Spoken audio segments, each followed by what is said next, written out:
Shalom Ubracha. Ce Shabbat est le Shabbat Bamidbar. Shabbat Mevachim Chodesh Sivan, Macha Chodesh. Le Shabbat où l'on bénira le mois de Sivan. Et le lendemain, dimanche, donc dès la sortie de Shabbat, en sera le Rosh Chodesh Sivan. On commence toujours le Sefer Bamidbar avant Chag HaShavuot. Si la Torah était donnée dans un désert, Bamidbar, un no man's land, un makom hefker, c'est pour nous montrer que chaque juif peut l'acquérir. Elle n'est pas réservée aux riches, aux puissants ou à ceux qui sont en bonne santé.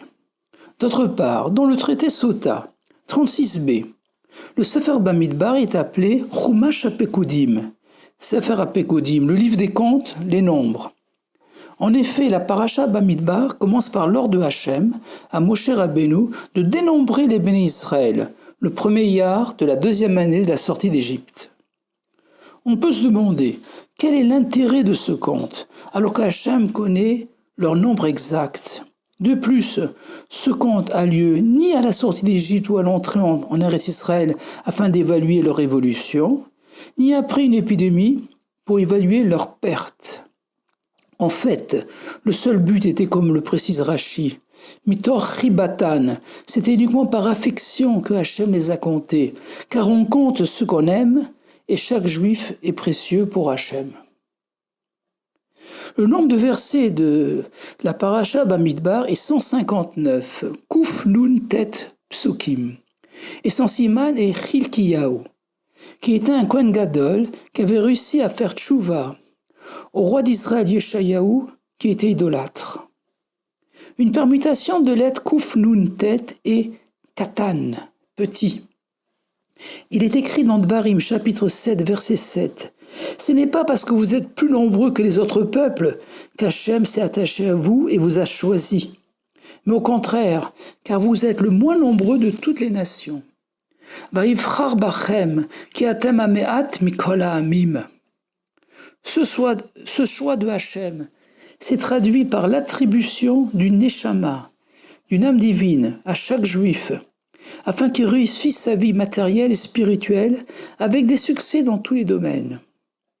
Et étant donné que l'on est petit quantitativement, Hachem espère que l'on réalise que ce succès n'est pas dû à notre grand nombre ou notre puissance, mais uniquement parce qu'Hachem nous a choisis.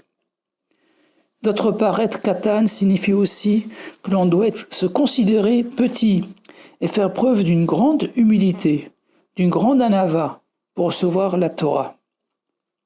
Une deuxième permutation des lettres Kuf Nun Tet, écrit cette fois-ci à l'envers, est Tank. Il s'agit des tonks à mitzvot, des caravanes à mitzvot, lancées par le Rabbi en 1974, qui en sillonnant les rues dans de nombreux pays, inspire les Juifs qui ne fréquentent pas encore les synagogues et les centres d'études à se rapprocher de la Torah et des mitzvot. Le Rebbe a expliqué que les tonks non seulement protègent ceux qui sont à l'intérieur d'un pays, mais permettent de réaliser des conquêtes même à l'extérieur.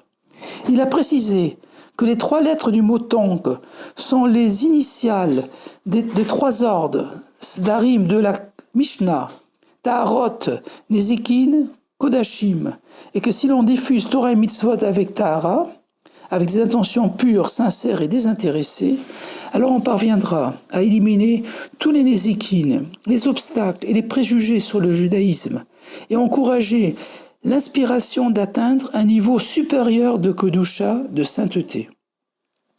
Le Rosh Chodesh Sivan est le jour où les Béné Israël ont campé au pied du mont Sinaï.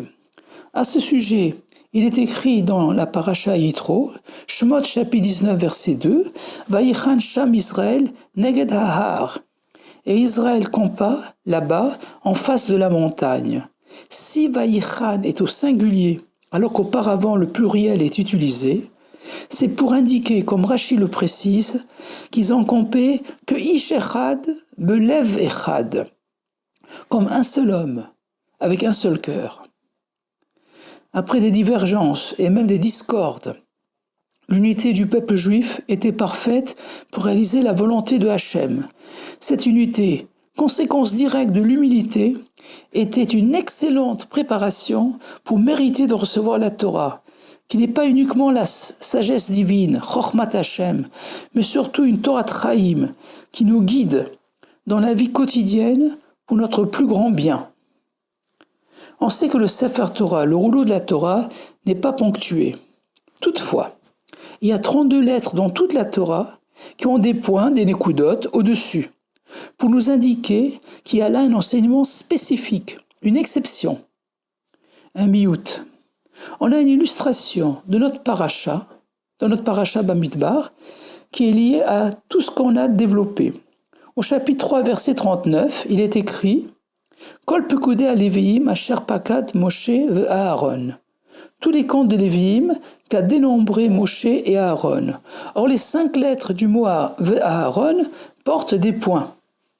Rashi, en citant le traité Bechorot 4a, précise que les points viennent indiquer que bien qu'Aaron était un Lévi, il n'était pas inclus dans le compte des Lévi'im, sans aucune explication supplémentaire et sans justifier pourquoi il y a 5 points. Le Zohar HaKadosh approfondit le sujet et précise que l'expression courante « Moshe ve'Aaron » indique qu'Aaron était le bras droit, l'exécutant de Moshe Rabbeinu. C'est lui qui transmettait les messages de Moshe à Paro, au pharaon. C'est lui qui a exécuté les 3 premières plaies, le sang, les grenouilles, la vermine. Et pendant les 40 ans du désert, c'est lui qui, après Moshe, reprenait les enseignements de Moshe avec tous les béné Israël. Mais ici, les points mettent l'accent sur une fonction supplémentaire de Aaron, indépendant de celle d'assistant de Moshe Rabbeinu, celui de Kohen Gadol, de grand prêtre. Et bien que le Kohen Gadol doit être essentiellement dans le Mishkan, pour allumer quotidiennement la menorah et assumer de nombreuses fonctions, Aaron n'hésitait pas, par son immense amour d'Israël, de sortir du Mishkan, pour amener dans le camp d'Israël un juif égaré, ou faire la paix au sein d'un couple, Shalom Bayit, ou entre 2 personnes, Shalom ben Adam lechavero. D'ailleurs, même son nom fait allusion à ceci. Les 3 premières lettres, Aleph et Resh, sont les initiales de Ahava Rabba, de grand amour, et la dernière lettre de son nom, le Nun final, qui est un trait vertical allongé, représente d'une part que cet amour était continu et constant, et d'autre part qu'il pouvait même descendre vers ceux qui étaient bas spirituellement, les Mata Minashura. Donc Aaron représente le niveau de chesed, bonté et générosité de la main droite. Et comme une main a 5 doigts, il y a 5 niveaux dans chesed. C'est pourquoi il y a 5 points au-dessus du mot Ve'Aaron, qui sont en fait 5 yud, et ont donc pour valeur numérique 5 x 10 égale 50, qui représente le Sharanun, le 50e portail de la compréhension, Nun Sharimina, qu'Aaron a pu recevoir en récompense de son chesed.